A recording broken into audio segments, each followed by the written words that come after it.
Hi, I'm KiKi Fontenot with the LSU AgCenter, and I'm here to talk to you guys a little bit about growing seeds. So since we've all been quarantined because of COVID-19, we're spending a little bit extra time at our houses and definitely in our gardens.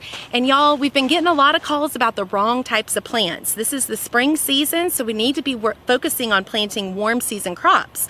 In my hands, I have two great warm season crops that you can direct seed right into your garden, or you can start transplants at your house if you want. Here in my left are cantaloupe seeds, and in my right are watermelon seeds. In this same family are gourds, pumpkins, cucumbers, loofahs, birdhouse gourds, zucchini and squash. All of these are excellent plants to put right now in your home backyard garden. When you're planting seeds, we want you to plant them about twice as deep as they are wide, and let them pop up and let them grow. Now, since it's quarantine time, we're not trying to get you guys to go out and leave your house. Look in your refrigerator drawers for old seeds. Look in your sheds for old seeds. You can order seeds online right now.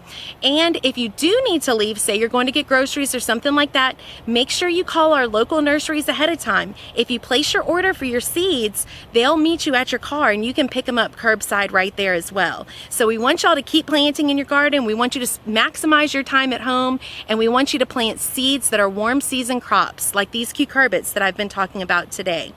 For Get It Growing, I'm KiKi Fontenot with the LSU AgCenter.